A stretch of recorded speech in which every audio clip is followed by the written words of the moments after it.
kalau Bapak Ibu sekarang berada dalam kondisi yang terpuruk, kondisi yang susah, kondisi berbeban berat, mari datanglah kepada Yesus.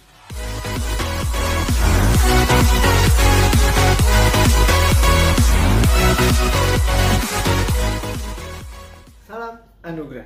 Berjumpa lagi bersama saya Agus dalam seri YouTube saya. Hari ini kita akan membahas Kejadian 1 dan Kejadian 2. Seperti yang saya sudah sampaikan pada video saya sebelumnya, ketika kita membahas Perjanjian Lama, kita harus mengulitinya sampai kita menemukan Yesus. Hari ini kita akan bahas mulai dari Kejadian 1. Kejadian 1 berisi tentang proses penciptaan manusia, mulai dari Tuhan menciptakan langit dan seisinya sampai kepada manusia. Pada Kejadian 1 ini sering menjadi perdebatan antara orang Kristen dan orang yang belum mengenal Tuhan. Kenapa? Karena orang yang belum mengenal Tuhan, mereka tidak percaya kok bisa langit dan seisinya, bumi dan alam semesta ini hanya diciptakan dalam waktu 6 hari. Bagaimana dengan fosil yang ada di luaran sana? Ada yang ditemukan fosil jutaan tahun, bahkan bermiliar tahun yang lalu. Terus itu bagaimana dengan penjelasannya? Itu tidak dijelaskan di dalam proses penciptaan. Kemudian orang Kristen ada yang berpendapat seperti ini. Di dalam 2 Petrus ayat 3-8, saudara-saudaraku yang terkasih, biarlah satu hal ini tidak kamu lupakan, bahwa di hadapan Tuhan satu hari sama seperti 1000 tahun, dan 1000 tahun sama seperti satu hari. Oke, berarti 1 tahun sama dengan 1000 hari. Orang yang tidak percaya Tuhan, mereka akan menjawab lagi seperti ini. Berarti total hanya 6000 tahun dong. Sedangkan fosil diciptakan banyak sekali, dia bilang kayak gitu, jutaan tahun yang lalu. Baik Bapak Ibu, ada orang yang bertanya seperti itu kepada saya, maka tanggapan saya secara pribadi ada 2. Yaitu yang pertama, Tuhan itu merupakan Tuhan yang berdaulat. Ketika proses penciptaan ini diceritakan kepada Musa, Tuhan sedang menyesuaikan dengan pikiran Musa. Karena pada saat itu peradaban belum modern, belum secanggih sekarang, belum sehebat sekarang. Beda cerita kalau seandainya Tuhan menceritakan penciptaan ini kepada kaum milenial. Pasti ceritanya akan berbeda Bapak Ibu. Terus yang kedua, waktu Tuhan itu berbeda dengan waktunya manusia. Kenapa? Waktu manusia yang kita sebut 1 hari dan yang disebut para orang yang belum mengenal Tuhan itu jutaan tahun, itu kan 1 hari 24 jam tergantung dari putaran rotasi bumi. Kemudian hitungan tahun itu tergantung dari putaran bumi mengelilingi matahari. Tapi tahukah Bapak Ibu, Tuhan kita itu berada di luar ruang dan waktu. Tuhan tidak tinggal di bumi, Tuhan juga tidak tinggal di semesta kita. Tuhan punya tempat tinggalnya sendiri, sehingga dia tidak terikat sama waktu. 6 harinya Tuhan itu jelas berbeda dengan 6 harinya kita. Kita tidak pernah tahu di dalam 6 hari Tuhan itu apa saja yang terjadi. Mungkin saja yang fosil-fosil ditemukan itu berada di dalam 6 harinya Tuhan. Jadi Bapak Ibu, mulai sekarang hentikan perdebatan tentang penciptaan bumi ini. Percayalah, semua yang terjadi di dalam dunia ini, semua ada di dalam kedaulatannya Tuhan. Tidak perlu pusing lagi, tidak perlu berdebat bagaimana bumi ini diciptakan. Itu tidak mempengaruhi keselamatan Bapak Ibu. Oke, kita sudah habis membahas tentang Kejadian 1. Kita akan masuk ke dalam Kejadian 2. Kejadian 2 ini sangat menarik Bapak Ibu. Kenapa? Di Kejadian 2 ayat 2, Tuhan berfirman, pada hari ke-7 Tuhan menyelesaikan pekerjaannya, dan pada hari ke-7 dia beristirahat dari seluruh pekerjaan yang dia lakukan. Tuhan beristirahat di hari ke-7. Tapi Bapak Ibu tahu manusia diciptakan hari keberapa?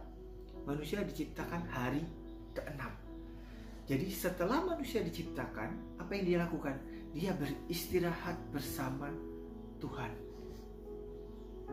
Nah Bapak Ibu, sama seperti kita pun diciptakan di dunia ini supaya kita bisa beristirahat bersama Tuhan.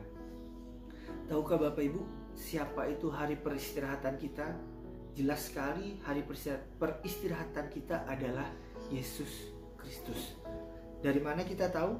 Di Matius 11 ayat 28 sampai 29. Marilah kepadaku semua yang letih lesu dan berbeban berat, aku akan memberikan kelegaan kepadamu. Jelas sekali Yesus mengatakan, kalau Bapak Ibu sekarang berada dalam kondisi yang terpuruk, kondisi yang susah, kondisi berbeban berat, mari datanglah kepada Yesus.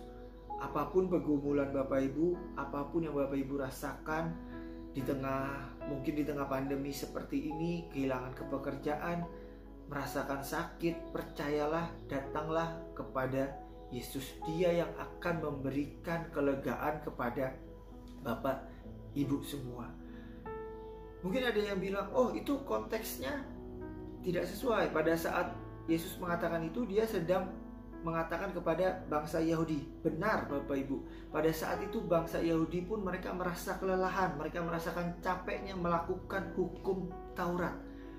Tahukah Bapak Ibu, di dalam hukum Taurat itu ada 613 perintah, dan jika salah satu maka semuanya akan gagal.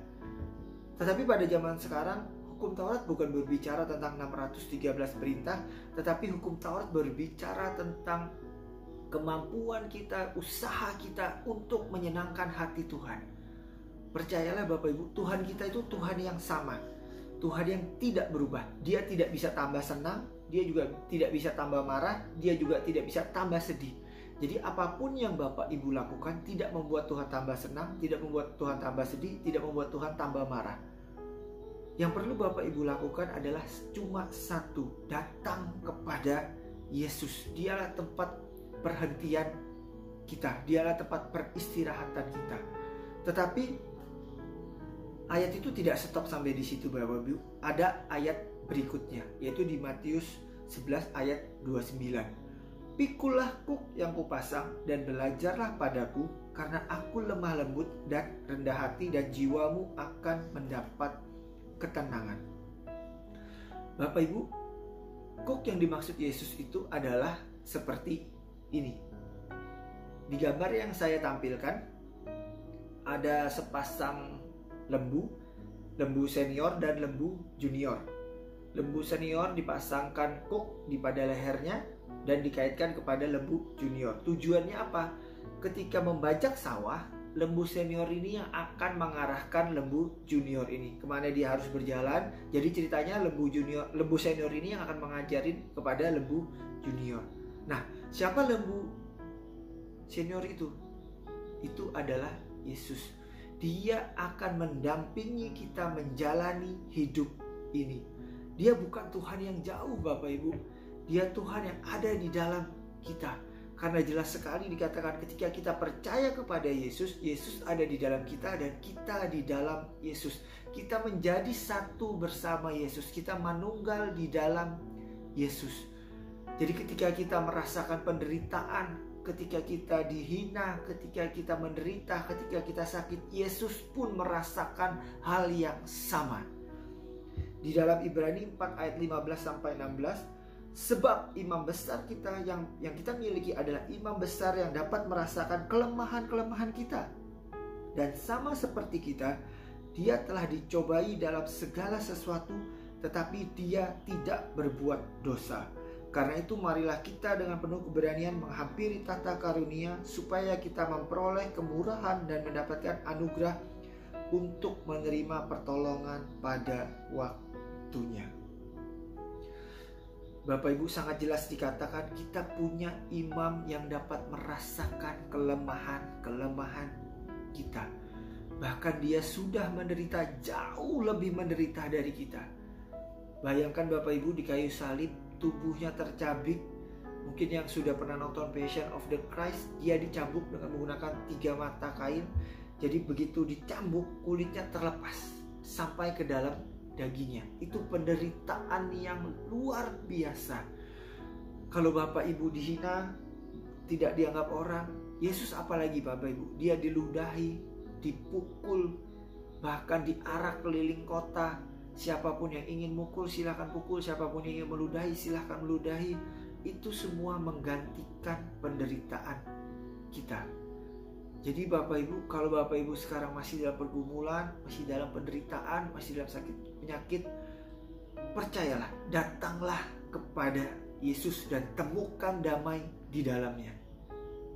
Kemudian ada yang bilang, oke, kalau aku datang sama Yesus, apa masalahku selesai? Belum Bapak Ibu, memang belum selesai. Tapi percayalah, ketika Bapak Ibu datang kepada Tuhan, masalah itu sudah diselesaikan dan mulai ada penyelesaiannya. Percayalah itu Bapak Ibu. Karena kalau Bapak Ibu tidak percaya itu, maka Bapak Ibu akan kehilangan harapan. Tetap semangat, tetap percaya Yesus, apapun yang terjadi, percayalah Tuhan punya rancangan yang terbaik dalam hidup Bapak Ibu. Sampai jumpa dalam video yang berikutnya. Jika Bapak Ibu terberkati dengan video ini, boleh share dan ceritakan kepada teman-teman yang lain supaya bisa menjadi berkat kepada teman-teman yang lain. Tuhan Yesus memberkati. Salam anugerah.